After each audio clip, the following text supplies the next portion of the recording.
네, 우리 함께 같이 사무엘하 19장 25절부터 30절까지 말씀 보면서 오늘 함께 말씀 나누도록 하겠습니다. 읽겠습니다. 예루살렘에서 와서 왕을 맞을 때에 왕이 그에게 물어 이르되 무비보셋이여 내가 어찌하여 나와 함께 가지 아니하였더냐 하니 대답하되 내 주 왕이여 왕의 종인 나는 다리를 절므로 안장을 지워 그 위에 타고 왕과 함께 가려 하였더니 내 종이 나를 속이고 종인 나를 내 주 왕께 모함하였나이다.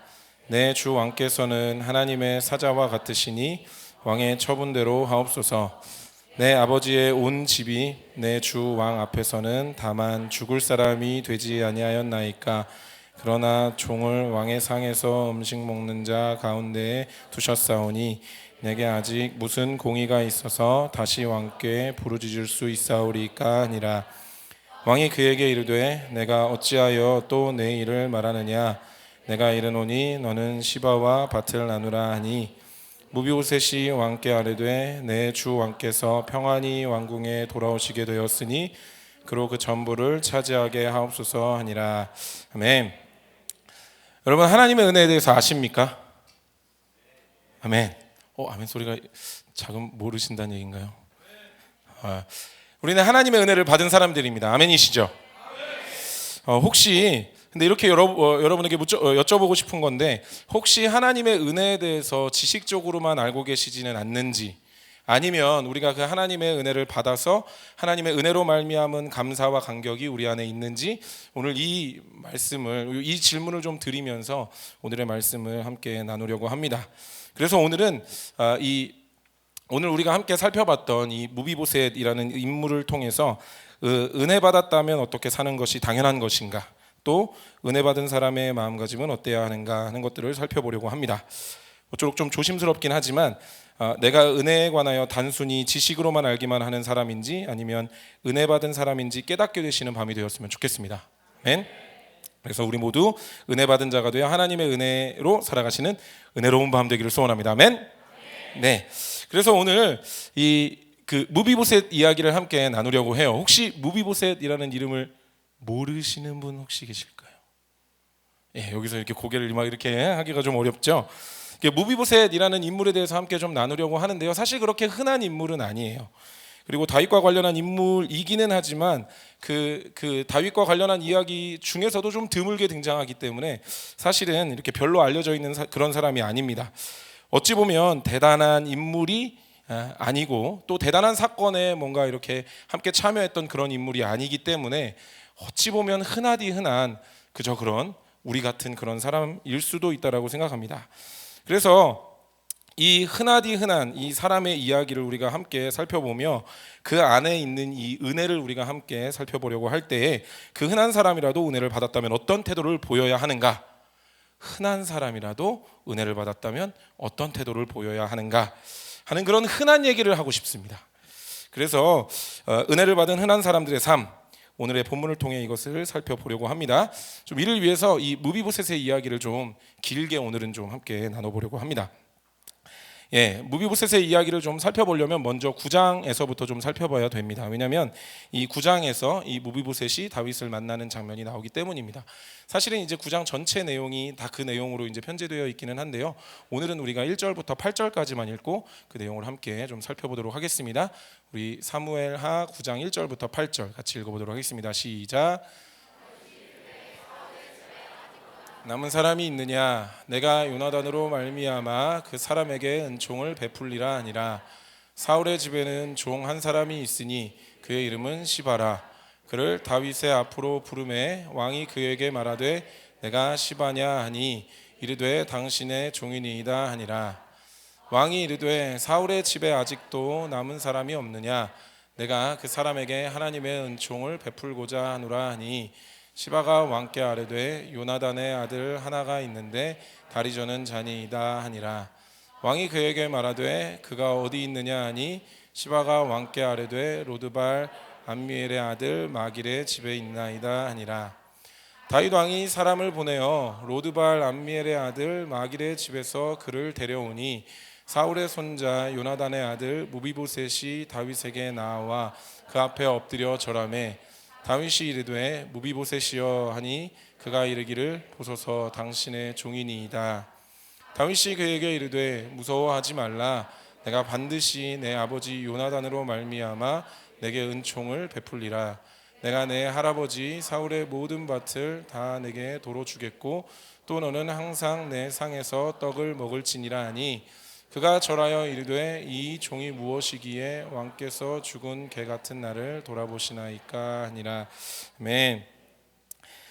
이 이야기에 앞서서 이 다윗이 왕위에 오르면서 있었던 일들을 좀 설명하며 오늘의 이야기를 좀 시작하고 싶은데요. 다윗이 헤브론에서 왕으로 추대를 받은 후 7년 6개월이 지나 온 이스라엘의 왕이 됩니다. 그리고 온 이스라엘의 왕이 된 다윗은 먼저 주변국들을 정리하기 시작합니다. 주변국과의 전쟁을 벌여 이스라엘의 국가적 입지를 다지려고 했던 것이 이 다윗의 의도였던 것 같습니다. 그런데 그 다윗의 의도대로 하나님의 도우심으로 말미암아 다윗이 그 주변국들과의 모든 전쟁에서 승리를 거두게 되죠. 그리고 그 주변국들과의 승리를 토대로 이 이스라엘은 이스라엘 안팎으로 이 국가적인 국가를 안정화하는 계기를 마련하게 됩니다.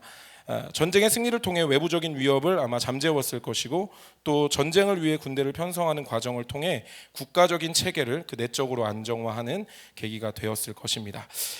이렇게 이제 국가적인 이 안팎의 일들을 안정화하고 나니까 아마도 예전에 있었던 그 요나단과의 약속이 그제서야 다윗이 기억이 났나 봐요. 우리가 잘 알고 있는 것처럼 요나단과 약속을 했던 것이 무엇이냐면 다윗이 도망하던 그 도망의 초기에 요나단과 만났을 때 요나단이 자기의 자손들을 보호해 줄 것을 네가 왕이 될 걸 내가 알고 있으니 나중에 네가 왕이 되면 우리 자손들을 보호해 주라 이렇게 약속했던 것이 있었죠.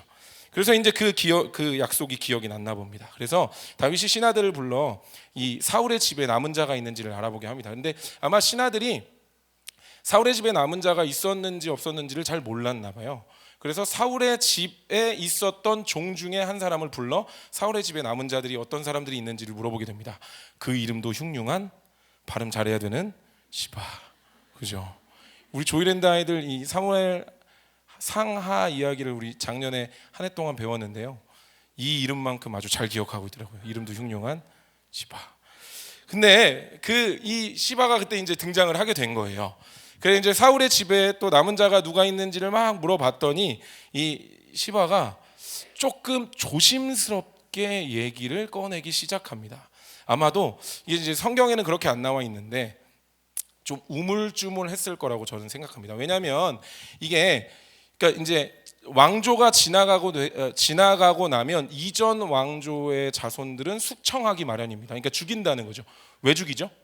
그러니까 이제 그들로 말미암아 모반의 씨앗이 마련되지 않게 하는 것만 아니라 그걸 가지고 이제 지금 현 왕조의 왕권을 강화하는 목적이 있기 때문에 이전 왕조의 자손들은 다 죽입니다. 그러니까 사실은 다윗이 사울의 집에 남은 자가 있느냐 내가 그에게 은혜를 베풀려 하노라라고 얘기를 해도 시바는 사실 그게 굉장히 조심스러운 거예요. 그래서 조심스럽게 얘기를 한 거예요. 요나단의 자손 중에 이 무비보셋이라는 사람이 있습니다. 그런데 그 사람은 다리를 접니다. 그러니까 지금 이게 조심스러운 말을 하려고 다리를 전다고 얘기를 한 거죠. 그러니까 정적이 될 만한 사람이 아닙니다. 전혀 신경 안 쓰셔도 됩니다. 이런 의도로 이제 다윗에게 어필을 하고자 다리를 전다라고 얘기를 한 거죠. 근데 다윗 입장에서는 어떻죠? 요나단의 아들이라고 하잖아요. 요나단의 아들. 와, 내가 진짜 찾던 우리 약속에 딱 맞는 사람이다. 그래서 그 사람이 이제 어디에 사는지 시바에게 물어보니까 또 그것도 이제 약간 조심스럽게 로드발 암미레의 아들 마길의 집에 삽니다. 그러니까 이 로드발이라는 곳이 지명일 수도 있는데요. 그때 당시 이제 요 언어를 이렇게 이제 그 원어를 분석해 보면 이 로드발이라는 게요 목초지가 없는 그러니까 황폐한 땅이라고 얘기를 하는 그런 단어래요. 그래서 지금 이제 그 시바가 그렇게 얘기를 한 거죠. 저 신경 쓰지 마세요. 저 시골 구석에 암멜의 아들 마길이라는 집에 그냥 얹혀 살고 있어요. 이렇게 얘기를 한 거죠. 그러니까 이제 정적이 아니니 전혀 신경 쓰지 않아도 된다라고 얘기를 한 거죠. 근데 그 얘기를 듣고 난 이 다윗은 마음이 동해서 이제 군대를 그 무비보셋에게 보내게 되는 거죠. 근데 이때쯤부터는 사실 제가 좀 이렇게 잘 적어 왔거든요. 왜 그러냐면 이런 부분에선 사실 성경을 볼 때 그냥 보면 약간 그 의미와 내용을 이해하는데 좀 어려움이 있어요. 그래서 약간 상상력을 포함해서 마치 영화처럼 드라마처럼 생각해 보시면 약간 도움이 된다고 생각합니다. 그래서 제가 잘 적어봤습니다. 이런 대목에서는 영화적인 요소를 가미해서 상상을 더 펼쳐보는 것이 도움이 됩니다. 그래서 한번 상상해 보시기 바랍니다. 밤이 어둑어둑합니다. 자막으로 로드발 암미엘의 아들 마길의 집이라는 자막이 아래 이렇게 딱 뜹니다. 자막과 함께 무거운 배경음악이 흐릅니다. 그죠? 저녁밥을 짓고 있는 마길의 아내. 성경에는 마길의 아내는 안 나와 있기 때문에 그냥 제 상상력을 포함한 건데요. 그냥 잘 들어보시면 되겠어요. 그래서 마길의 아내와 마길, 그리고 밥 먹으려는 소리의 구석 작은 공간에서 절뚝거리며 나오는 모비보셋. 갑자기 음악이 점점 고조되는 듯 무겁게 음이 깔리기 시작하더니 척척척 군인의 발소리가 저 멀리서부터 들려옵니다. 이내 쾅쾅쾅 소리가 들리며 갑옷에 쇠 부딪히는 소리와 함께 문이 들썩이기 시작합니다. 그때 밖에서 갑자기 굵은 목소리에 누군가 말을 합니다. 무비보셋 계십니까? 그 목소리를 듣는 순간 마길과 무비보셋 그 집안에 있던 모두가 숨을 죽이며 문을 열어보았습니다. 그런데 그 앞에 서 있던 군인들을 보게 되었고 그들이 군인을 발견하는 순간 하나 같은 마음의 소리가 들렸을 겁니다. 죽었구나. 이내 들어온 군인들은 무비보셋을 모시고 다윗 왕국으로 향합니다. 그 군인들의 손에 이끌려 다윗 왕 앞으로 가던 무비보셋의 마음이 어땠을까요? 내가 시골 구석에서 조용히 살면 괜찮을 줄 알았건만 이게 무슨 편고란 말인가. 다윗 왕 좋은 사람인 줄로 생각하고 안일하게 생각했던 내가 바보구나. 이제 나는 어떻게 되는 걸까? 결국 죽임을 당하겠지 하는 원망과 한탄 섞인 두려움의 소리가 그의 마음을 가득 채웠을 겁니다. 시간이 얼마나 지났을까요? 이 다윗 왕궁이 저기 멀리서부터 흐릿흐릿 보이기 시작합니다. 무비보셋은 그때부터 무언가 결연한 마음을 다진 듯 이 표정을 굳히고 있었습니다. 이제 다윗 왕 앞에 다다른 무비보셋은 무릎을 땅에 던지듯이 엎드리며 절을 합니다.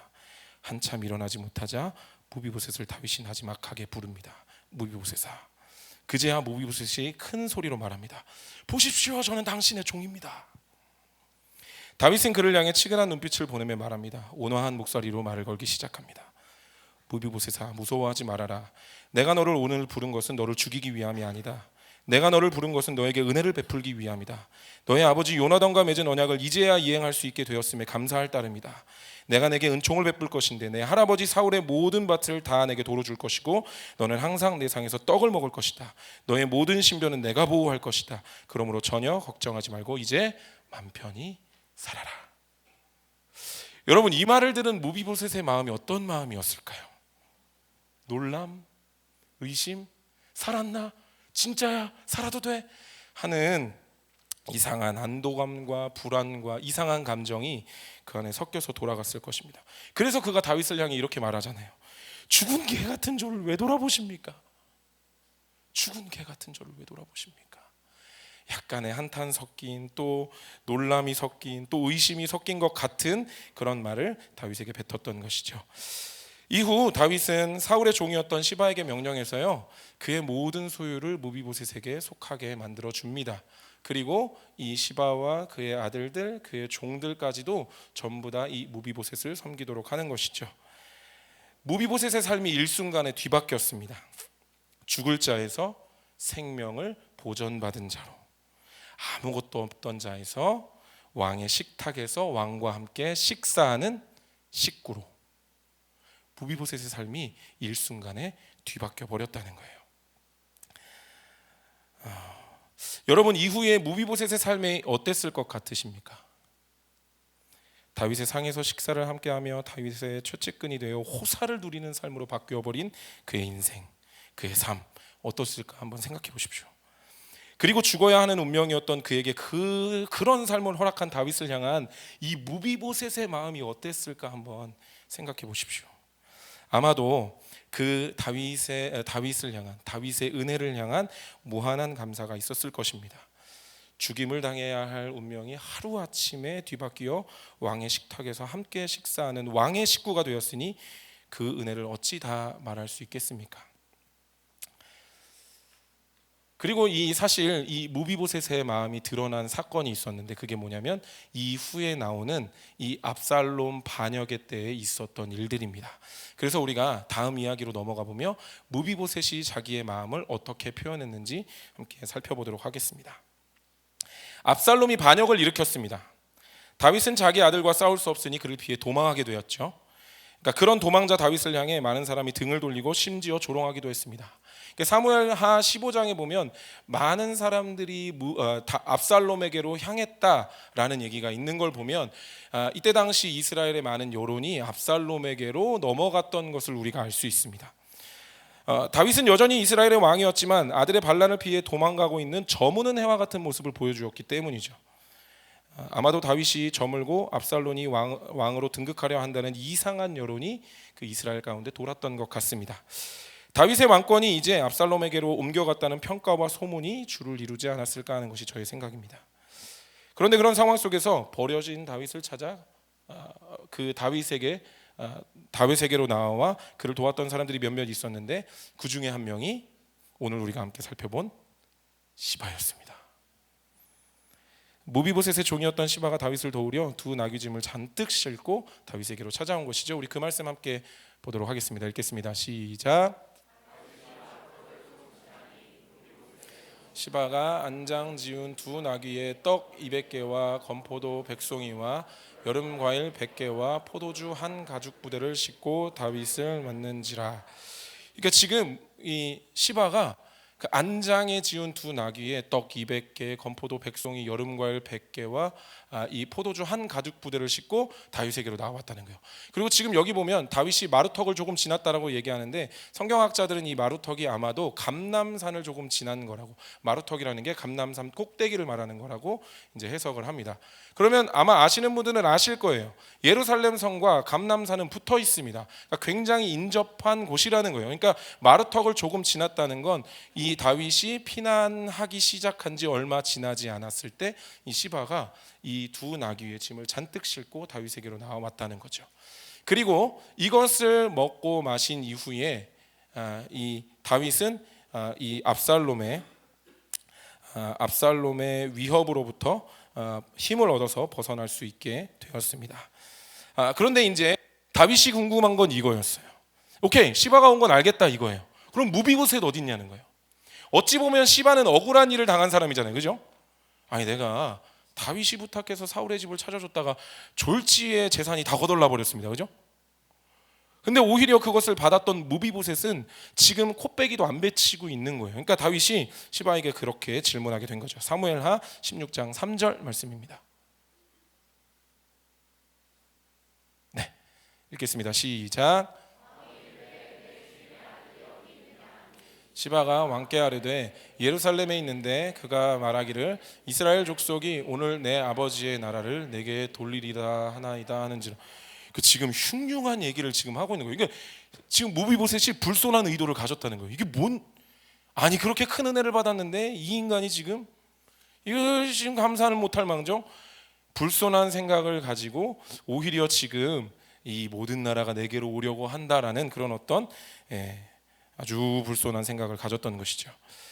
그래서 이 다윗이 그렇게 말한 시바에게 이렇게 얘기를 합니다. 다음 절입니다. 시작. 이르되 무비보셋에게 있는 것이 다 내 것이니라 아니라 시바가 이르되 내가 절하나이다 내 주 왕이여 내가 왕 앞에서 은혜를 입게 하옵소서 하니라. 그러니까 이제 이게 다윗이 야 그거 무비보셋 줬던 거 다 너 가져 다시 돌려놔 막 이렇게 얘기한 거죠. 이놈의 자식이 막 이러면서. 그래서 이제 이 시바가 다시금 자기의 이 재물을 자기의 어떤 이 재산을 다시 이게 보증받았기 때문에 다윗으로부터 돌려받았기 때문에 이제 즐거운 발걸음을 가지고 집으로 돌아가게 됩니다. 그 이후에 이제 이 다윗은 압살롬과의 싸움에서 결국은 승리를 거두게 되죠. 결국은 승리를 거두게 되고 그 다음에 뭐 여러 우여곡절이 있지만 결국 다시금 예루살렘으로 이 다윗 왕이 돌아올 수 있게 되어서 이 예루살렘으로 다윗이 돌아오던 과정 가운데 이제 그 일이 벌어집니다. 오늘 우리가 읽었던 이 본문의 일이 벌어지는데요. 이 예루살렘 성으로 돌아오는 길에 다윗이 무비보셋을 만나게 된 겁니다. 오늘 우리가 읽었던 본문의 내용인데 다시 한 번만 더 읽어보면 좋을 것 같습니다. 읽겠습니다. 시작. 예루살렘에서 와서 왕을 맞을 때에 왕이 그에게 물어 이르되 무비보셋이여 내가 어찌하여 나와 함께 가지 아니하였더냐 하니 대답하되 내 주 왕이여 왕의 종인 나는 다리를 절므로 내 나귀의 안장을 지워 그 위에 타고 왕과 함께 가려 했다. 종인 나를 내 주 왕께 모함하였나이다. 내 주 왕께서는 하나님의 사자와 같으시니 왕이 처분대로 하옵소서. 내 아버지의 온 집이 내 주 왕 앞에서는 다만 죽을 사람이 되지 아니하였나이까. 그러나 종을 왕의 상에서 음식 먹는 자 가운데 두셨사오니 내게 아직 무슨 공의가 있어? 아멘. 지금 이 무비보셋의 이야기를 들어보면 사실은 시바가 거짓말을 했다는 거예요. 그러니까 시바가 가져갔던 그 음식은 무비보셋이 먼저 챙긴 것이었고, 시바가 다윗의 환심을 사게 된 계기는 그 사건은 무비보셋의 작품이었다는 겁니다. 그런데 그 시바에게 이 무비보셋이 그 모든 기회를 도둑질 당했다는 것이죠. 근데 그게요, 지금 이 무비보셋이 하는 말뿐이 아니라 그의 행색을 통해서도 그가 정말 그렇게 하고 있었다는 것을, 그것을 준비했다는 것을 증명하는데요. 오늘 우리가 읽지 않았지만 그 우리의 본문에 보면 이 무비보셋이 어떻게 행색을 하고 있었냐면 발에 맵시를 내지 않았고 수염을 깎지 않았고 옷을 빨지 않았다라고 얘기합니다. 그리고 이것은 성경학자들이 해석하기로 부모가 죽었을 때 갖추는 이 행색이라고 얘기합니다. 그러니까요, 지금 압살롬이 예루살렘 성을 지배하고 있던, 점령하고 있던 그 한중간에서 지금 이 무비보셋이 뭐 하고 있었냐면요, 발에 맵시 내지 않고 수염 깎지 않고 옷을 빨지 않았다는 거예요. 그래서 우리 부모가 죽었다라는 것을 표현하고 있었다고요. 그러니까 다윗이 나의 부모이고 다윗이 이곳에서 떠나는 것이 나는 불의한 일이라고 생각하고 나는 그가 속히 다시 오기를 바란다는 그의 마음의 고백을 자기의 행색을 통해서 하고 있었던 것이죠. 그러니까 사실 오늘 그 행색을 보며, 다윗이 그 무비보셋의 행색을 보며 그 무비보셋의 말을 들었을 때 분명히 알았을 거라는 거예요. 시바가 도둑질했구나. 그것을 분명히 알았을 거라는 겁니다. 요 얘기를 잠깐 묻어주고, 근데 저는 이 무비보셋의 이 말, 있기 전에 앞서 있었던 사건들 속에 저는 무비보셋의 마음이 어떤 마음이었는가를 조금만 자세히 살펴보고 넘어가기를 소원합니다. 그게 어떤 말이냐면 오늘 우리가 읽었던 그 본문의 중간에 있었던 내용인데요, 사무엘하 16장 2절의 말씀입니다. 같이 한번 읽어보겠습니다. 시작.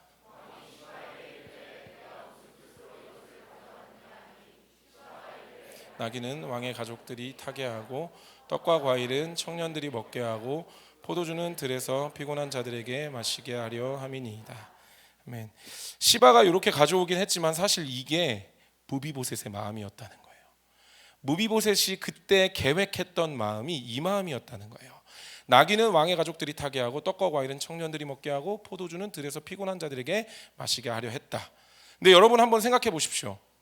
그때 당시에 이 다윗과 함께 그 다윗성에서 떠나 그 피난 행렬을 했던 초기 군대의 숫자가 아마 한 600명이 됐을 거라고 생각합니다.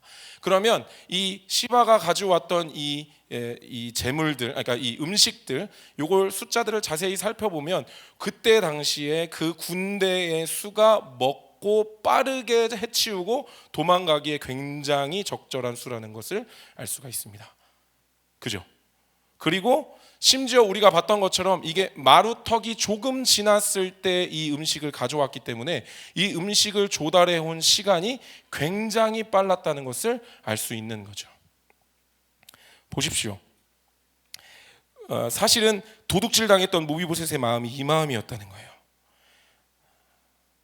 나귀는 다윗의 가족들이 타게 하고 떡은 청년들에게 포도주는 피곤한 자들에게 마시게 하여 다윗 왕이 속히 위험한 지역을 벗어나게 하고 싶었던 것. 그것도 단순히 그냥 어중이 떠중이 그냥 대충 쓸어 담아서 가지고 간 게 아니라요, 정확한 숫자를 계산했고 아주 신속한 타이밍에 그 물자를 조달했다는 것입니다. 이것이 지금 오늘 무비보셋이 다윗을 향해 보이는 이 은혜 받은 자의 마음 첫 번째라는 거예요. 이것이 여러분 은혜 받은 자의 마음입니다. 끊임없이 은혜 베푸신 자의 필요를 살피는 것, 이게 은혜 받은 자의 첫 번째 마음입니다.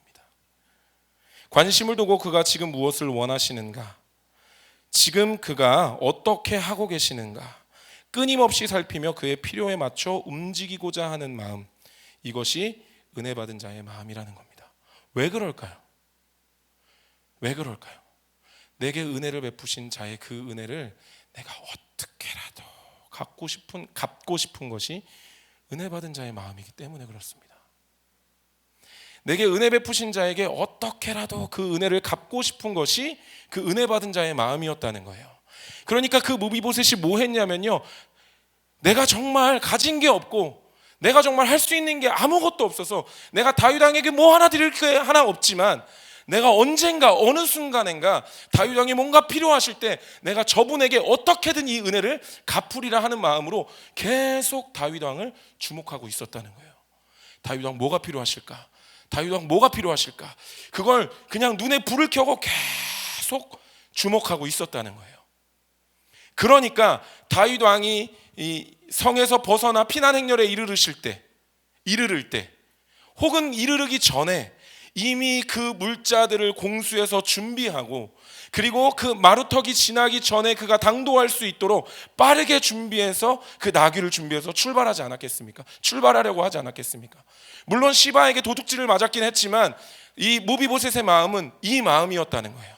내게 은혜 베푸신 자를 위해 내가 어떻게든 그 은혜를 갚고 싶었던 마음, 내게 은혜 베푸신 자를 위해 어떻게든 내가 그 은혜를 조금이라도 갚고 싶었던 마음. 저는 우리가 이 시간 좀 우리를 돌아봤으면 하는 마음이 있습니다. 우리에게 가장 큰 은혜를 베푸셔서 죽은 운명이었던 우리를 하나님의 권속으로, 하나님의 가족으로 부르신 예수 그리스도를 향해 우리는 어떤 마음과 시선으로 그분을 바라보고 있는가 하는 것을 한번 생각해 보고 싶습니다. 에베소서 2장 19절에서는 이렇게 말씀하고 계십니다. 우리 같이 한번 읽어보겠습니다. 시작. 그러므로 이제부터 너희는 외인도 아니요 나그네도 아니요 오직 성도들과 동일한 시민이요 하나님의 권속이라. 하나님께서 우리를 부르실 때 권속으로 부르셨답니다. 이 권속이라는 말을 영어로 번역하면 거의 대부분의 영어 성경들이 household라고 번역하고 있습니다. 식구라는 거죠. 식구. 그러니까 하나님 상에서 우리가 하나님과 함께 먹는 식구라는 겁니다. 무비보셋이 마치 그러했듯이 그의 생명을 보존받은 것만 아니라 그의 모든 그의 생명을 보존받은 것만이 아니라 왕의 상에서 함께 먹으며 그 높은 지위를 누리며 왕과 함께 식탁을 누릴 수 있는 그 왕의 최측근의 자리로 올려줬던 그 은혜가 그 은혜와 동일한 은혜가 우리에게도 부어졌다는 사실입니다. 예수 그리스도께서요, 우리에게 은혜를 베푸실 때요, 단순히 우리의 모든 생명을 구원하신 것에서 끝내셨던 것이 아닙니다. 우리가 그냥 생명만 구원받고 끝난 것이 아니라는 것이에요. 오늘 우리가 에베소서 2장 19절에서 보는 것처럼 하나님께서도 우리를 뭐라고 부르시냐면 우리를 하나님의 식구라고 부르셨다는 겁니다. 아멘이십니까? 우리는 예수 그리스도로 말미암아 생명을 보존받은 것 그 이상 하나님의 식구로, 하나님의 가족으로, 하나님의 친구로 우리가 부름받아 이제 우리가 하나님과 함께 누리며 하나님과 함께 동행할 수 있는 그 놀라운 특권이 우리에게 주어졌다는 사실입니다. 여러분, 그렇다면 우리는 어떤 마음으로 반응해야 하겠습니까? 우리에게 은혜를 베푸신 이 예수 그리스도를 향해 우리는 어떤 마음으로 반응해야 하겠습니까? 적어도 그 흔한 사람 무비보셋은 끊임없이 그 시선을 다윗 왕에게 고정했습니다. 그러니까 다윗 왕의 그 모든 그 작은 필요에 반응하여 그렇게 신속하게 반응할 수 있었겠죠. 우리는 어떻게 반응해야 할까요? 여러분, 은혜 받으셨잖아요. 예수 믿음으로 말미암아 구원 받으셨잖아요. 예수 믿음으로 말미암아 하나님의 권속이 되셨잖아요. 어떻게 반응해야 될까요? 어떻게? 혹시 이곳 가운데 아직 이 하나님의 은혜를 받은 게 뭔지 모르시는 분이 계시다면 특별한 특권이 있습니다. 꼭 하나님의 은혜를 누리실 수 있도록 예수 그리스도를 믿음으로 말미암아 그 은혜 가운데로, 그 은혜 한가운데로 들어가시게 되기를 축복합니다. 그런데 우리가 그 은혜를 받았다고 하면 우리는 이제 어떻게 해야 되냐는 거예요. 우리는 무엇 해야 되냐는 거예요.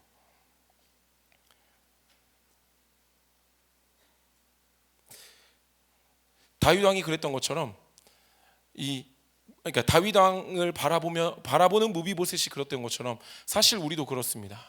우리가 하나님께 해드릴 수 있는 거 곰곰이 생각해 보면 사실 아무것도 없는 것 같아요.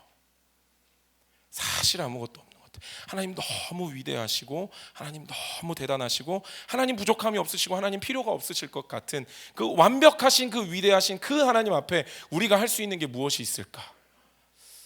우리가 할 수 있는 게 무엇이 있을까? 사실 저는 별로 없다고 생각합니다. 인간 이게 YCM 설교를 오래 하다 보니까 YCM 때 아이들한테는 그 파격적으로 이렇게 얘기하거든요. 근데 좀 용인하며 들어주셨으면 좋겠습니다. 인간이 사실 하나님 앞에 할 수 있는 거 똥 싸는 것밖에 없다는 거예요. 우리가 하고 있는 일 아무리 다 따져봐도 정작 해봐도 그거 하나님이 보시기에 똥만도 못하다는 거예요. 우리가 뭐 하나 한다 한들 하나님보다 위대한 일을 할 수 있으며 우리가 무엇을 드린다 한들 하나님의 그 곳간을 채울 수 있는 뭐 그런 거 드릴 수 있습니까? 제가 그래도 생각보다 주를 위해 일한다고 밤 자주 새거든요. 근데 그렇게 밤을 새고 뭔가 이렇게 준비하고 하나님 앞에 막 이렇게 나와서 뭘 한다고 하더라도 그 다 끝나고 나면 제 안에 그 괴리감이 항상 듭니다. 그 말은 하지 말걸. 그 말을 했어야 되는데 주님 죄송합니다. 하나님 그거 봐요. 나는 하나님 앞에 할 수 있는 게 똥 싸는 것밖에 없다니. 약간 이런 마음으로 하나님 앞에 항상 죄송한 마음이라는 거예요. 사실은 우리가 아무리 무엇을 드린다 한다 할지라도 하나님의 필요를 채울 수 있는 존재가 아니죠. 그런 존재가 아니죠.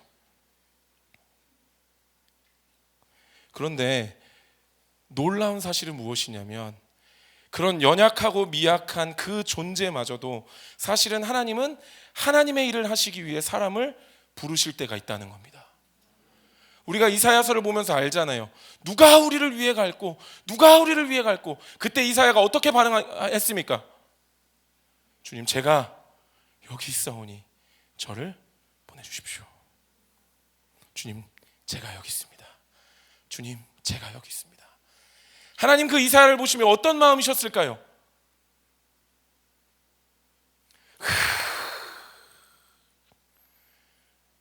그래 내가 정말 이런 사람이 필요했거든. 하나님이 기뻐하시고 마음 시원해하시며 그 사람을 바라보시지 않았겠냐는 겁니다. 우리가 그런 사람들 되었으면 좋겠습니다. 하나님의 필요를 살피고 하나님이 어디에서 운행하시는가, 하나님이 무엇 행하고 계시는가, 하나님이 어디에서 운행하고 계시고 하나님의 역사가 어디에서 지금 벌어지고 있는가 우리가 살펴보며 하나님의 필요를 채우고 하나님을 시원케 해드리고 하나님 기쁘시게 해드릴 수 있도록 하나님이 사람 찾으실 때 주님 제가 여기 있습니다 하고 반응하는 저와 여러분 되기를 간절히 소원합니다. 그럼 우리가 뭐 해야 될까요? 하나님께 마음을 두고 하나님 하시는 일을 살피는 것은 대체 무엇일까요?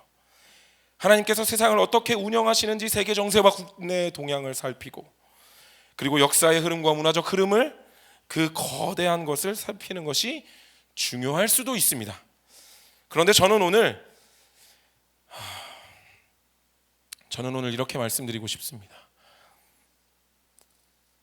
사실 하나님 하시는 일을 살피는 것의 시작은 하나님께 나아가 하나님께 묻는 것에서부터 시작해야 된다는 것입니다. 말씀을 보면서 나를 향하신 하나님의 마음을 묻고 끼니 묵상하면서 어떻게 오늘 하루를 살아낼지를 묻고 기도 가운데 하나님 원하시는 것에 관심을 두고 묻는 것에서부터 시작해야 된다는 겁니다. 하나님 오늘 내게 원하시는 것이 무엇입니까? 하나님 오늘 내게 원하시는 것이 무엇입니까? 통독 가운데, 끼니 가운데 기도하면서 끊임없이 하나님의 의도를, 하나님의 마음을 묻기 시작할 때 어느 날 하나님의 그 마음이 우리에게 부어질 줄 믿습니다. 멍근아, 선교지에 선교사가 필요하거든. 주여, 제가 여기 있습니다.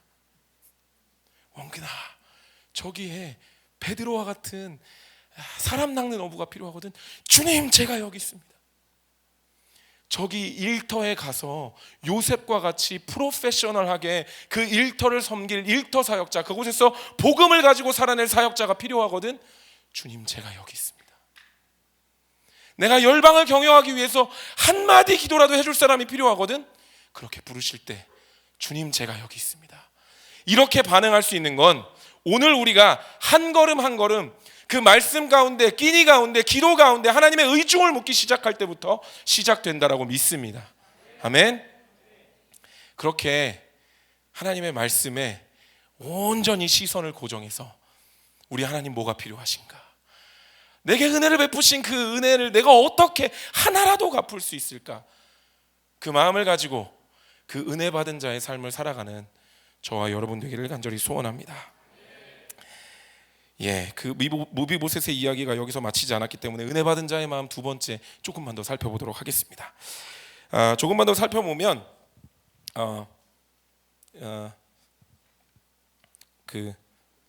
이제 우리가 잠깐 멈췄던 이야기를 다시 한번 시작해 보려는 것이죠. 사실 어디서 멈췄었냐면 그 시바가 도둑질했다는 걸 다윗이 알게 된 데서부터 멈췄습니다. 그래서 그 사건부터 한번 다시 한번 살펴보도록 하겠습니다. 다윗이 이제 사건의 본질을 파악한 거죠. 이 시바가 기회를 도둑질했구나. 여러분, 만약 이런 상황이라면 어떻게 반응해야 올바른 처사였을까요? 어떻게 다윗이 반응했어야 그게 올바른 처사였을까요? 이게 너무 YCM 버전으로 썼나? 이런 시바를 당장 잡아 매우 쳐라, 이렇게 해야 사실 맞게 느껴지지 않으시겠어요? 그죠? 발음 좀 잘하셔야 되는데 매우 쳐라 이랬어야 맞는 것 같은데 이 다윗이 이상한 말을 시전합니다. 사무엘하 19장 29절 같이 한번 읽어보도록 하겠습니다. 시작. 또 내일을 말하느냐, 내가 이르노니 너는 시바와 밭을 나누라. 지금 절반 뚝 잘라서 반 시바 갖고 반 모비보셋 가져, 이렇게 하고 있었다는 거예요. 사실은 이게 지금 이 시바가 도둑질했고 그 기회와 또 그 모든 그 준비한 모든 것들을 다 도둑질했다는 것을 다윗이 잘 알게 되었음에도 불구하고 지금 시바와 모비보셋에게 밭을 절반 나누어 가져, 이렇게 얘기했다는 겁니다. 성경학자들은 이에 대해서 아마도 이 지금까지 압살롬과의 분쟁으로 말미암아 힘들어했던 다윗이 이 나라를 다시금 하나로 이제 모으려고 하다 보니 나뉘고 분쟁하고 이런 것들을 피하려고 아마 이렇게 그냥 공평한 뭔가를 하려고 했었다라고 이렇게 또 해석을 하기도 합니다. 뿐만 아니라 사실은 이 시바가 그래도 다윗의 편에 와서 결국 그걸 전해준 거잖아요. 그러니까 그의 공로도 어느 정도 인정을 했기 때문에 그렇게 하지 않았을까라고 성경학자들은 얘기를 합니다. 그런데 아무리 그렇다고 그래도 그렇지, 어떻게 거짓말로 도둑질해서 자기에게 환심이나 사려고 몰래 수작질한 녀석을 가만히 둘 수 있습니까? 그리고 무비보셋이 실제로 얼마나 억울했을까요? 아마도 제가 무비보셋이었으면 그렇게 반응했을 것 같아요. 이런 경우가 어디 있습니까? 이러면 저 억울합니다. 누가 봐도 당연히 이 모든 재물이 나에게 다시 돌아오는 게 맞지. 세상에 이런 법이 어디 있습니까? 아마 저라면 이랬을 것 같아요. 경호를 묻고 이치를 따지고 대들었을 것 같습니다. 그런데 시바는 이렇게 대답합니다. 그런데 무비보셋은 이렇게 대답합니다. 우리 19장 30절 같이 읽어보겠습니다. 시작. 내 주 왕께서 평안히 왕궁에 돌아오시게 되었으니 그로 그 전부를 차지하게 하옵소서 하니라. 그리고 이 말에 앞서서 그 다윗이 결정하기 바로 전에 또 이렇게 말을 하는 장면이 있었습니다. 28절입니다. 읽겠습니다. 시작. 내 아버지의 온 집이 내 주 왕 앞에서는 다만 죽을 사람이 되지 아니하였나이까. 그러나 종을 왕의 상에서 음식 먹는 자 가운데 두셨사오니 내게 아직 무슨 공의가 있어서 다시 왕께 부르짖을 수 있사오리. 여러분, 무비보셋의 마음에 무엇이 가득한지 보이십니까? 재물, 명예, 권력, 억울함을 풀어달라는 요구, 나의 필요, 나의 소유, 나의 생각, 나의 자존심, 이런 게 하나도 없습니다. 무비보셋이 말하죠. 내 주 왕께서 평안히 왕궁에 돌아오시게 되었으니 그로 전부를 차지하게 하옵소서. 그로 전부를 차지하게 하옵소서. 안 주셔도 됩니다. 왜요? 왕이 돌아오셨잖아요. 이거 나 없어도 됩니다. 왜요? 왕이 돌아오셨잖아요. 그 왕이 어떤 왕인데요? 무비보셋이 이렇게 말했죠. 내 주 왕 앞에서는 다만 죽을 사람이 되지 아니하였나이까. 그러나 종을 왕의 상에서 음식 먹는 자 가운데 두셨사오니 내게 아직 무슨 공의가 있어 다시 왕께 부르짖을 수 있사오리까. 내게 무슨 공의가 있어. 여러분, 이것이 은혜 받은 자의 두 번째 마음입니다. 정말로 은혜 받아서 그 은혜에 감격하고 감사해서 그 은혜에 반응하는 마음은 이런 마음입니다. 어찌 부르짖을 수 있습니까? 어찌 더 요구할 수 있습니까? 제가 감히 어찌. 제가 감히 어찌. 이것이 무비보셋의 마음이었습니다. 앞서 나눴던 것처럼 우리도 하나님께 은혜를 받은 사람들입니다. 그런데 그런 하나님을 향한 우리의 마음은 주로 어떠십니까? 여러분, 혹시 하나님 앞에서 경호를 묻고 이치를 따지고 계시진 않습니까? 하나님, 이거 너무 상식적인 건데 이것마저 안 되면 저는 어쩌란 말입니까? 하나님, 정말 이렇게 하시기 있습니까? 그러다 선을 넘으면 하나님의 생사와 안부를 묻기도 하죠. 하나님 살아계십니까? 근데 고민하지 마세요. 하나님 영원하신 분이셔서 그분의 생사와 안부는 우리가 고민하지 않아도 그분 영원히 살아계세요. 영원하신 분이란 말이에요. 우리보다 뛰어나신 분이신데 당연히 영원전부터 영원까지 계시는 분. 근데 우리는 그분의 생사와 안부를 묻는다는 거예요. 주님 살아계십니까? 졸고 계십니까 주님? 혹시 우리의 마음이 또 고난을 마주하며 때론 어려운 상황을 마주하며 우리의 마음이, 우리의 말이 하나님 앞에 이렇게 반응하고 있지는 않습니까? 근데 여러분 기억하십시오. 은혜 받은 자의 마음은 제가 어찌 감히의 마음입니다. 제가 어찌 감히.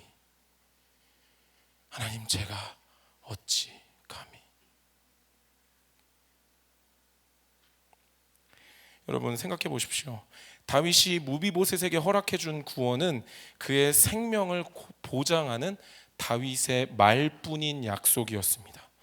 그런데 우리에게 구원을 보장해 주신 예수님은 그 약속을 이루시고자 자신의 생명을 십자가에 달아 죽이시며 자신이 만든 피조물에게 멸시를 당하기까지 그 피해를 감당하셨습니다.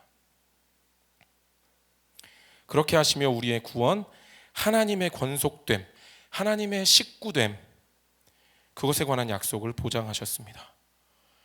여러분, 그 앞에 우리가 당최할 말이 무엇이 있습니까? 하나님 앞에 필요를 구하지 말라고 말씀드리는 거 아닙니다. 필요한 것이 있으면 자녀됨으로 하나님 앞에 나아가 하나님 앞에 하나님 저거 필요한데요 라고 구하는 그 자녀됨을 누리는 것도 중요합니다. 필요합니다. 저도 아버지인지라 저희 딸들이 저한테 와서 그렇게 막 하며 얘기하고 막 아빠 막 이렇게 얘기하고 반응할 때 사실 이 아버지를 신뢰해 주는 마음이 들어서 그게 되게 뿌듯하고 좋더라고요. 그러니까 그런 자녀됨을 누리시지 말라고 말씀드리는 건 아닙니다. 제가 말씀드리고 싶은 것은 마음의 태도라 이 말입니다. 마음의 태도. 이거 안 되면 주님 어떻게 합니까? 이치를 묻고 경우를 따지고 상식이 어떻느니 계산이 어떻느니 하면서 하나님 앞에,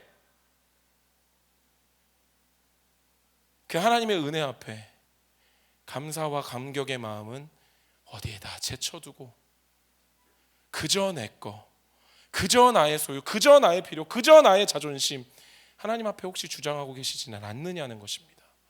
저는 오늘 우리의 마음이 은혜 받은 자의 마음이 되기를 간절히 소원합니다. 우리 이 무비보셋의 마음처럼 하나님 앞에 겸손한 마음, 하나님 앞에 지극히 낮아지는 마음, 하나님만으로 만족하는 마음, 하나님의 권속됨이 너무 커서 다른 것 없어도 괜찮아 하는 마음, 하나님만 바라보는 마음, 그리고 하나님의 호주머니를 바라보는 것이 아니라 하나님 자체를 구하는 마음, 이 마음이 우리 가운데 부러지기를 간절히 소망합니다. 우리 예배팀 올라와 주시면 좋을 것 같습니다. 근데 여러분, 놀랍게도 무비보셋의 이야기가 여기서 끝이 아닙니다. 사무엘하 21장에 가보면 아주 잠깐 무비보셋의 이름이 등장합니다. 우리 같이 한번 읽어볼까요? 읽겠습니다. 시작. 그러나 다윗과 사울의 아들 요나단 사이에 서로 여호와를 두고 맹세한 것이 있으므로 왕이 사울의 손자 요나단의 아들 무비보셋은 아끼고 왕이 이에 아야의 딸 리스바에게서 난 자 곧 사울의 두 아들 알모니와 무비보셋과 사울의 딸 메랍에게서 난 자 곧 무홀랏 사람 바르실레의 아들 아드리엘의 다섯 아들을 붙잡아.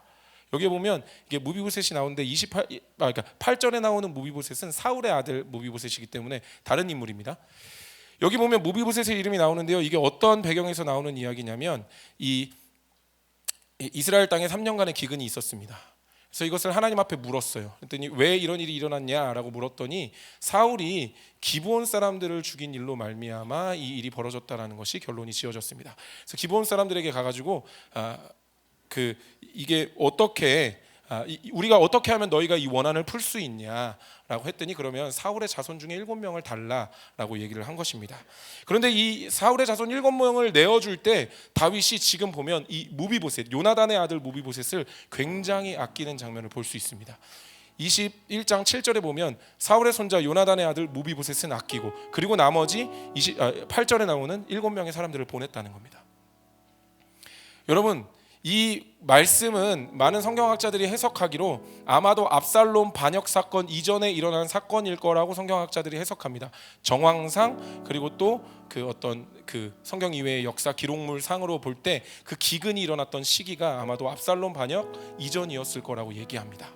근데 놀랍게도 이 본문이 이 내용이 우리가 읽었던 이 압살롬 반역 사건에 있었던 그 무비보셋의 사건 그 이후에 등장하는 내용으로 등장한다는 거예요. 성경이 왜 이렇게 구성됐을까? 성경이 왜 이렇게 구성됐을까? 저는 하나님이 이 내용 구성도 일부러 이렇게 구성하셨다고 생각합니다. 왜요?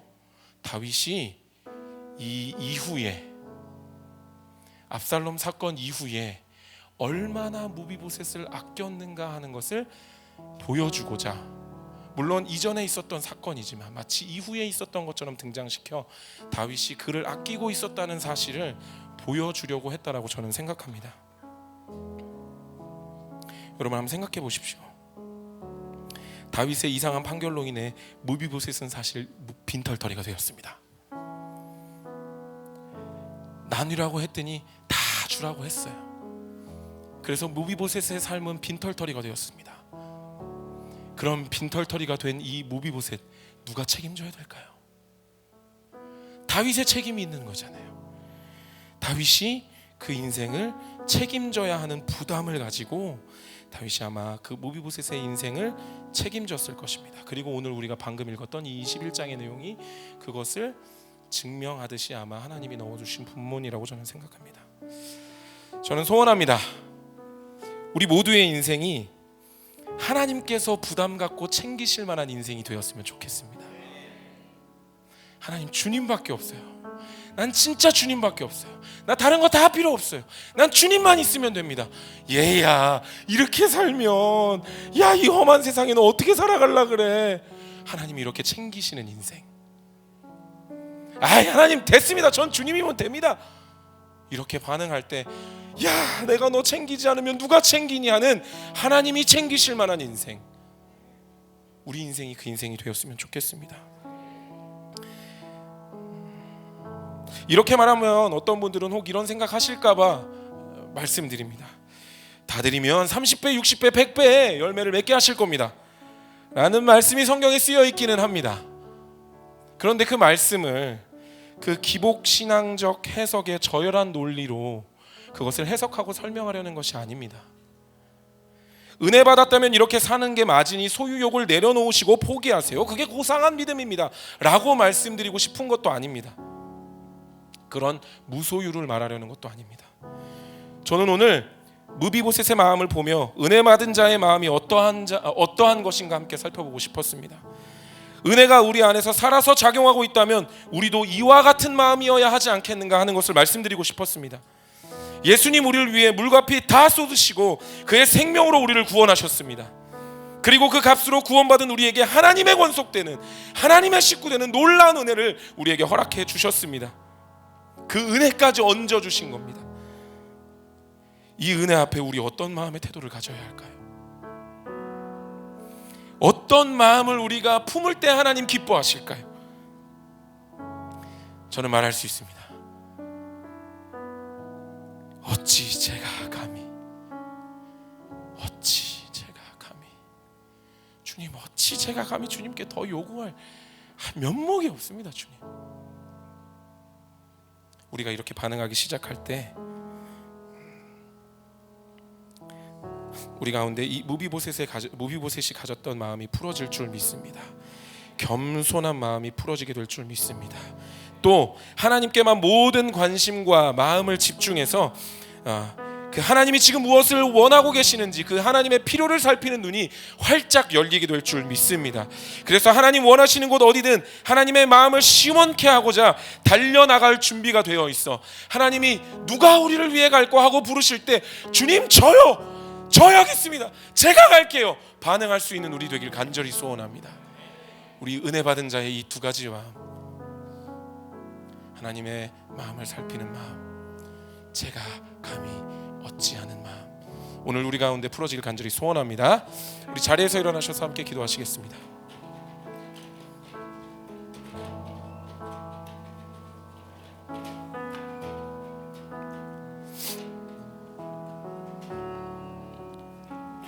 이 시간에 우리 먼저 함께 좀 같이 기도하실 때 좀 이렇게 기도했으면 좋겠습니다. 우리 목사님께서도 예전에 그런 말씀을 해주셨던 적이 있었습니다. 그러니까 우리의 마음을 비우는 것이 목표가 아니라고요. 그러니까 우리가 우리 안에 있는 욕심, 우리 안에 있는 것들을 비워낼 때 단순히 이것을 비워내기 위해서 무소유, 하나님 제 거 비워냅니다, 이게 원리가 아니라고 말씀하셨습니다. 그럼 뭐라고 말씀하시냐면 채워서 밀어내는 거라고 말씀하셨습니다. 채워서 밀어내는 거라고 말씀하셨죠. 오늘 우리 안에 그 하나님의 은혜가 가득 채워졌으면 좋겠습니다.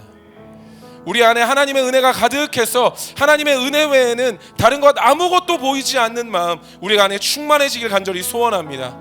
하나님은 우리 안에 주를 향한 사랑으로 가득 차서 하나님을 사랑하는 마음으로 가득 차서 더 이상 다른 것 구하지 않아도, 다른 사랑 구하지 않아도, 어디 가서 그 사랑 쫓아다니지 않아도 하나님의 사랑만으로 만족한 그 사랑 우리 안에 충만하게 되길 간절히 소원합니다.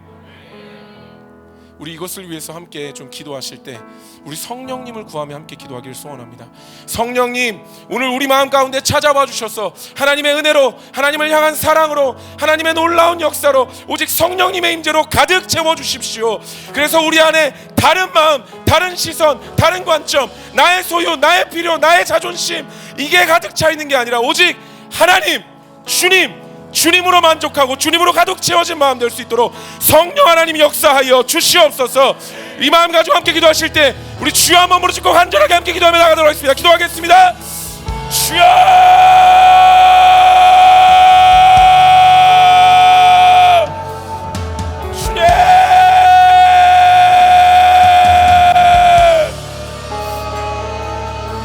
주님, 다른 마음으로 채워져 있는 우리의 이 마음 가운데 성령 하나님 강력하게 역사하여 주셔서 오직 하나님의 은혜와 오직 하나님의 사랑과 오직 주의 임재로만 가득하도록 하나님의 시간 역사하시고 일하여 주시옵소서.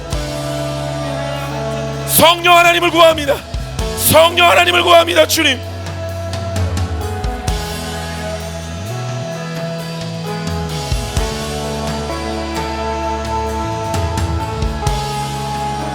주님, 우리 가운데, 우리의 마음 가운데 있는 다른 마음들 몰아내시고 주님만으로 만족하는 마음이 아닌 다른 마음들 다 몰아내시고 오직 우리 가운데 주님의 임재로 가득하게 하여 주시옵소서. 성령 하나님의 임재로 가득하게 하여 주시옵소서. 이 밤 그 은혜가, 그 사랑이 우리 가운데 충만하게 하여 주시옵소서. 오 주여, 하나님 우리 가운데 더 충만하게 부어주십시오. 성령 하나님의 임재가 충만한 그곳 가운데 하나님의 은혜를 아는 믿음이, 하나님의 사랑에 반응하는 그 마음이 우리 가운데 충만하게 하여 주시옵소서.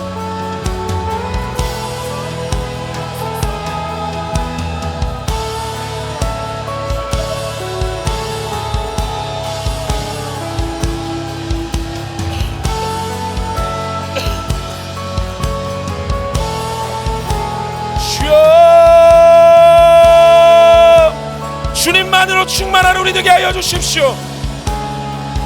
성령 하나님, 주님 당신으로 충만한 우리 되게 하여 주시옵소서. 우리의 마음 가운데 주님으로 충만하여 우리의 마음에 다른 마음이 아니라 오직 주의 마음으로 충만한 우리가 되게 하여 주시옵소서. 그 은혜 가득한 마음 되게 하여 주십시오. 은혜 충만한 마음 되게 하여 주시옵소서. 주님 일하여 주십시오. 성령님 우리 가운데 일하여 주시옵소서. 이 밤 역사하여 주소서. 그 은혜로 충만하게 하여 주십시오. 주여,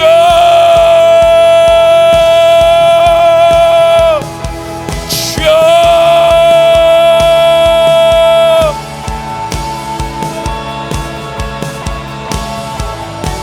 성령 하나님 우리 가운데 역사하시고 일하여 주십시오. 더 강력하게 불어와 우리 가운데 일하여 주시옵소서. 성령 하나님 우리 가운데 더 강력하게 일하여 주시옵소서. 충만하게 일하여 주시옵소서.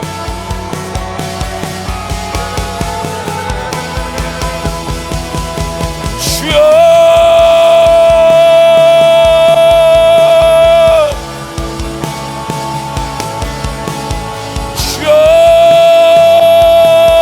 주여, 주님 일하여 주십시오.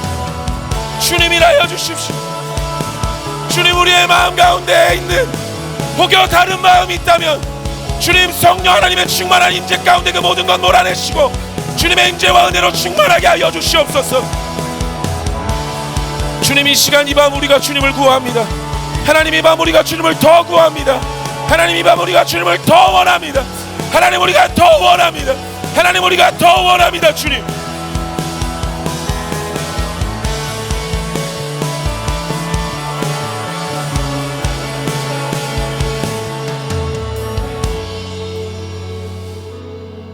이 시간 저는 한 가지만 더 같이 우리가 기도했으면 좋겠습니다.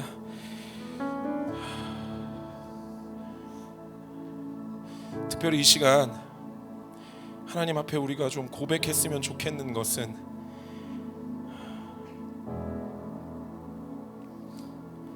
우리가 지금까지 놓지 못했던 우리 손에 꼭 쥐고 있었던 그거 우리 하나님 앞에 드리는 기도했으면 좋겠습니다. 하나님 이거 진짜 놓기 힘들었던 겁니다. 하나님 정말 이거 놓기 어려웠던 겁니다. 정말 이거 못 놓을 것 같은 겁니다. 그런데 주님 오늘 이거 하나님 앞에 드리고 싶습니다. 우리 이렇게 기도했으면 좋겠습니다. 물론 그거 직접적으로 하나님 앞에 막 다 깨트려서 드리라고 말씀드리는 거 아닙니다. 오늘 이 시간 우리가 함께 기도할 때 그 마음 하나님이 부어주시길 위해 기도했으면 좋겠습니다. 우리 가운데 우리 마음 가운데 혹시 우리 마음 가운데 하나님보다 더 사랑했던 거 우리가 꼭 쥐고 놓지 못했던 거 우리 시간 우리 마음에 있는 우리가 꼭 쥐고 있었던 그거 하나님 이제 주님 자신은 없습니다. 그러나 하나님께 꼭 드리고 싶습니다. 그래서 내가 정말 이거 말고 하나님만으로 충만한 내가 되길 간절히 소원합니다. 하나님의 은혜로만 살아가는 제가 되길 간절히 소원합니다. 하나님 이거 이제 내가 꼭 쥐고 있던 거 이거 놓고 하나님께로 더 달려가는 제가 되길 간절히 소원합니다. 우리 이 마음으로 같이 기도했으면 좋겠습니다. 우리 주여 한번 부르짖고 우리 하나님 앞에 간절하게 같이 기도하며 나가도록 하겠습니다. 기도하겠습니다. 주여!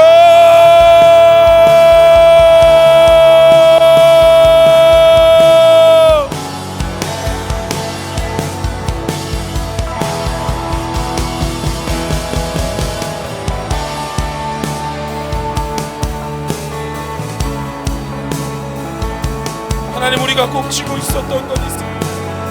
하나님보다 더 사랑했던 거 있습니다. 주님, 하나님, 이제 그 내가 꼭 쥐었던 그 손을 주님 앞에 놓기를 간절히 소원합니다. 내가 꼭 쥐고 있어 주님 앞에 더 이상 이거는 못 놓겠노라고 하나님 앞에 울며 불며 했던 이거 주님 앞에 이제는 놓기를 소원합니다. 하나님, 그럴 때 하나님 이것을 주님 앞에 놓을 때 주님이 책임지시는 것 하나님 우리가 보게 하여 주시옵소서. 내가 이것을 주님 앞에 손을 놓을 때 하나님이 우리의 삶을 책임지시는 것을 우리가 보게 하여 주시옵소서.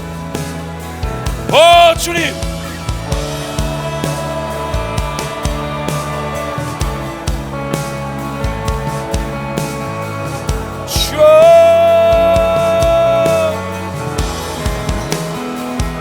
주님 앞에 내어드리길 간절히 소원합니다. 주님 앞에 내어드리길 간절히 소원합니다. 주님 앞에 이제 내어드리길 간절히 소원합니다. 주님 받아주시옵소서. 주님 받아주시옵소서.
주가 일하시네.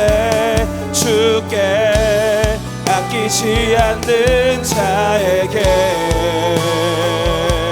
주가 일하시네.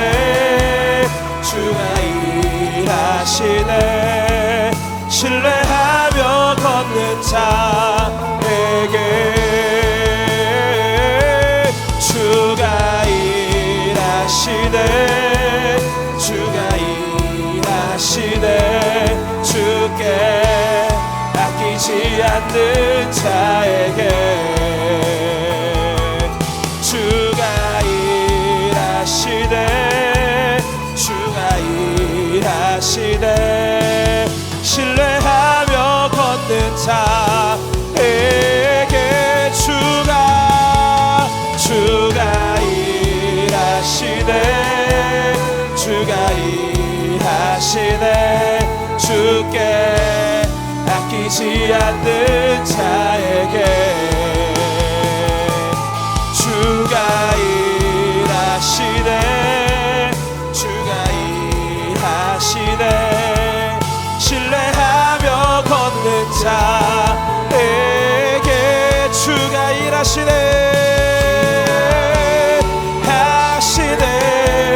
주가 일하시네 주께 아끼지 않는 자에게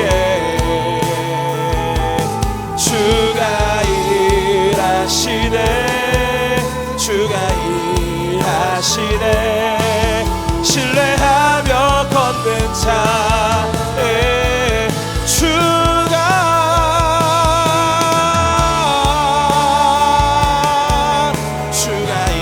일하시네 주께 아끼지 않는 자에게 주가 일하시네 주가 일하시네 신뢰하며 걷는 자에 주가 일하시네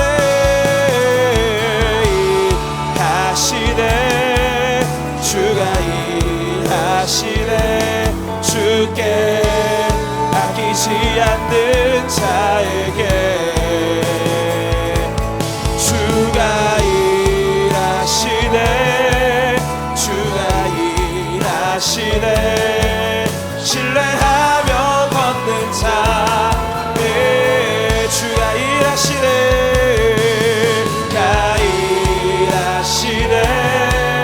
주가 일하시네 주께 아끼지 않는 자에게 주가 일하시네 주가 일하시네 신뢰하며 걷는 자에 주가 일하시네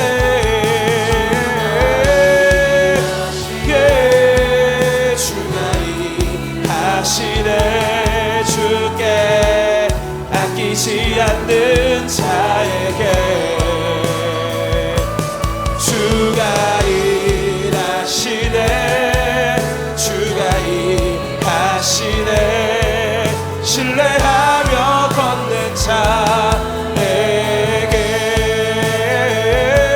주가 일하시네 주가 일하시네 주께 아끼지 않는 자에게 주가 일하시네 주가 일하시네 신뢰하며 걷는 자에게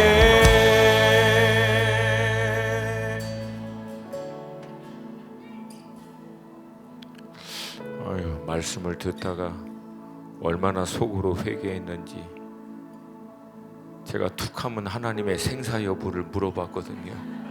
하나님 살아계십니까? 살아계십니까?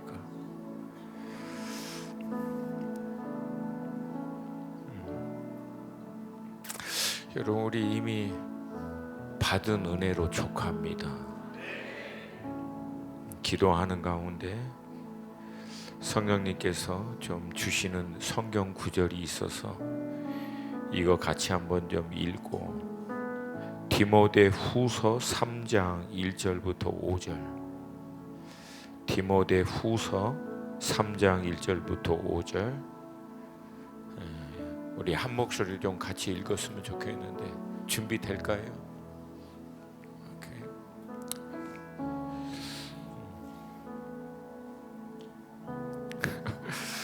아유, 조심스럽긴 한데 우리가 하나님 앞에서 하면 뭘 하겠어요? 똥 싸는 거 말고. 근데 그 표현이 제 마음의 기준은 와닿. 너무 나도 중고등부 레벨인가 봐. 그게 그 표현이 다 와닿아요. 하나님 앞에 좀 이렇게 거추장스럽지 않게만 하면 감사하지. 우리가 하나님을 위해서 뭘 얼마나 대단하게 할 수 있겠어요.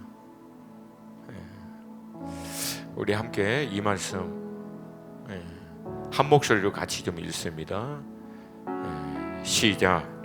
너는 이것을 알라. 말세에 고통하는 때가 이르러 사람들이 자기를 사랑하며 돈을 사랑하며 자랑하며 교만하며 비방하며 부모를 거역하며 감사하지 아니하며 거룩하지 아니하며 무정하며 원통함을 풀지 아니하며 모함하며 절제하지 못하며 사나우며 선한 것을 좋아하지 아니하며 배신하며 조급하며 자만하며 쾌락을 사랑하기를 하나님 사랑하는 것보다 더하며 경건의 모양은 있으나 경건의 능력은 부인하니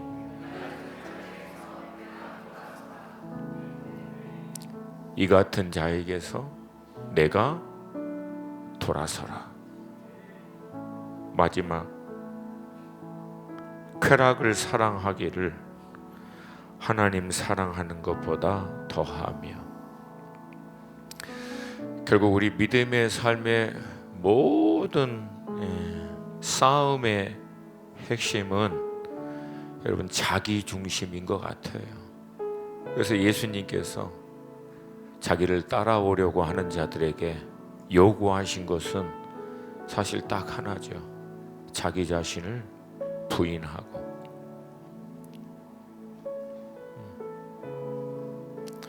이번에 제가 그 LA 은혜 한인교회 그 EM 그 목사님이 샤인 목사님하고 이제 같이 교제하는 가운데 이제 은혜 한인교회 그 처음 김광신 목사님의 그 스토리를 많이 듣다가 결정적으로 그분이 그 얘기를 하시더라고요. 어떻게 김광신 목사님이 그렇게 살 수 있었는가라고 하는 부분에 있어서 나중에 샤인 목사님이 물어봤대요. 아, 목사님 어떻게 그렇게 살 수 있습니까? 근데 그때 김광신 목사님이 하시는 말씀이 죽은 자는 더 이상 아무 영향을 안 받아. 그거 한마디로 끝냈대요. 이미 예수와 함께 죽은 사람은 뭘 어떻게 해도 영향을 안 받아. 그러니까 그분 삶의 메시지가 바로 그거였죠. 예수와 함께 이미 죽으신 거죠. 이 시간 우리 마지막으로 하나만 더 딱 기도할 때, 여러분 우리 이미 받은 은혜 충분하지 않습니까? 아멘입니까? 영원히 죽을 수밖에 없는 우리를 하나님 사랑하셔서 아들 예수 피값 주셔서 우리 사셔 자녀 삼아 주시고 하나님의 나라의 그 권속 그 식탁에서 함께 먹고 영원히 누릴 수 있는 자녀 삼아 주셨으면 우리 충분한 줄로 믿습니다. 근데 그것을 감사하고 기뻐하고 그 은혜에 붙들려 살지 못하도록 늘 우리를 괴롭히는 것이 사실은 아직도 살아있는 나예요. 육신적으로 살아있는 나, 내 중심적인 나, 말씀하신 대로 상식 따지고 이치 따지고 논리적으로 이건 말이 안 되지 않냐고 따지는 나. 하나님, 예수와 함께 내가 십자가에 못 박혀 죽었나니 그런즉 이제는 내가 산 것이 아니요 내 안에 예수만 살게 하여 주시옵소서. 예수만 살게 하여 주시옵소서. 예수가 내 인생의 결론 되게 하여 주시옵시고 그 사랑이 그 은혜가 내 안에 충만해서 모든 상황과 환경에서도 감사, 주님 사랑 거기에 붙들려 살 수 있게 하여 주시옵소서. 우리께 그렇게 살겠습니다 이것도 우리 안 돼요.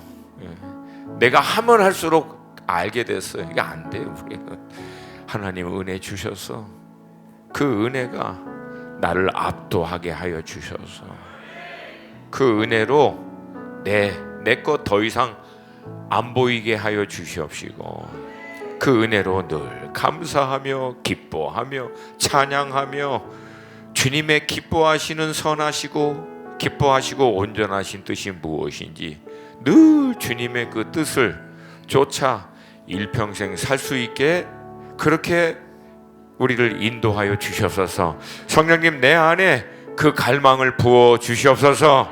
성령의 불로 다른 모든 갈망 태워 주시옵시고 주님의 사랑에 그 은혜에 붙들려 살 수 있기를 소원하오니 이 시간 성령님 역사하여 주시옵소서. 하나님의 은혜로 나를 채워 주시옵소서. 예수의 사랑으로 나를 채워 주시옵소서.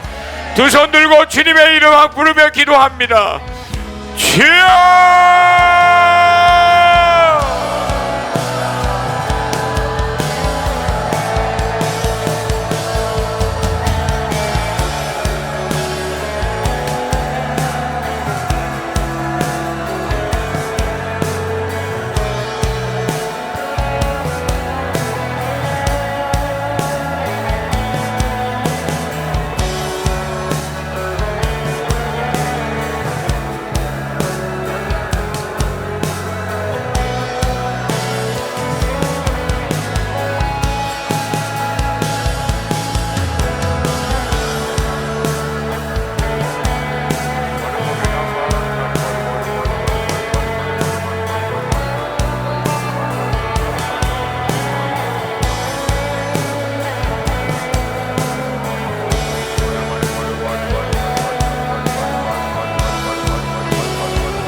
주의 임재 안에 오직 주의 임재 안에 계셔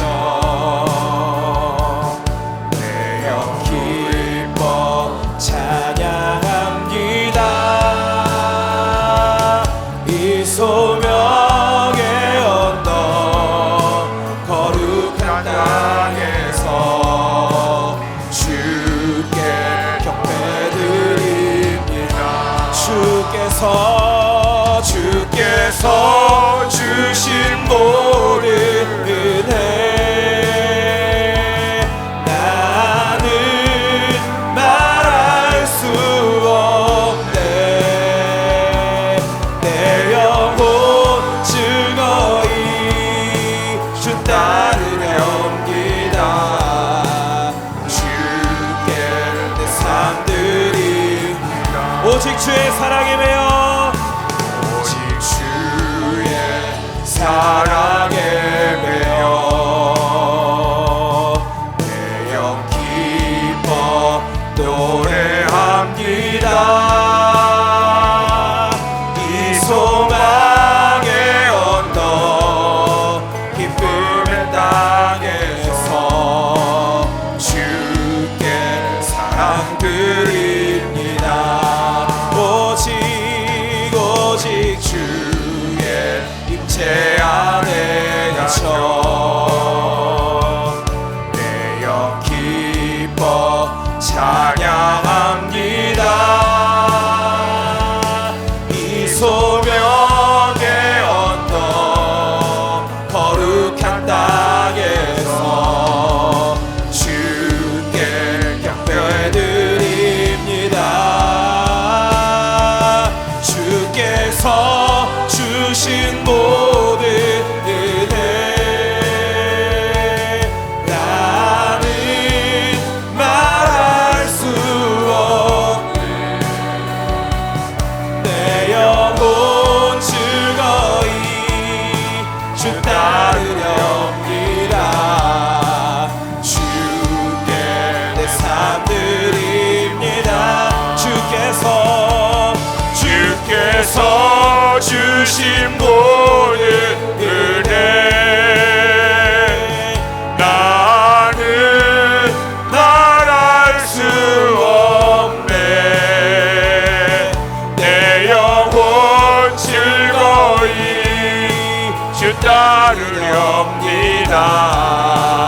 주께 내 삶 드립니다. 주께서 주신 모든 은혜 나는 말할 수 없네. 내 영혼 즐거이 주 따르렵니다. 주께 내 삶 드립니다. 주께서 주신 모든 은혜 나는 말할 수 없네. 내 영혼 즐거이 주 따르렵니다. 주께 내 삶 드립니다.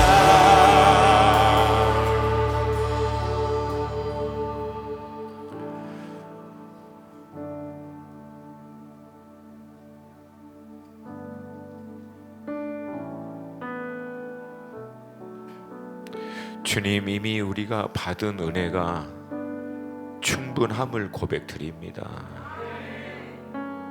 우리를 자녀 삼아 주시고 천국을 유업으로 가질 수 있는 하나님의 권속으로 삼아 주시고 또 이 땅에 사는 동안도 결코 우리를 떠나지 아니하시고 마지막까지 우리를 사랑하시고 함께 해주신다는 이 은혜가 이미 우리에게 차고 넘침을 고백드립니다.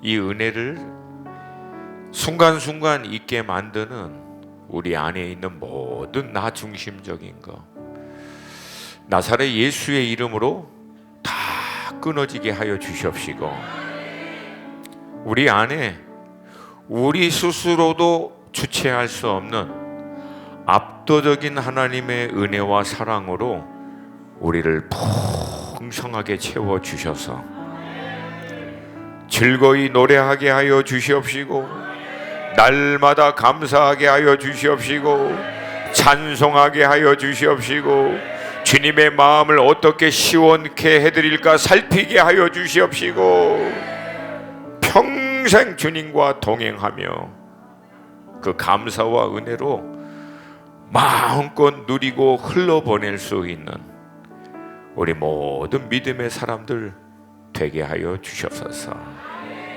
그렇게 인도하여 주실 것을 믿고 감사드리며 예수님의 이름으로 기도합니다. 아멘.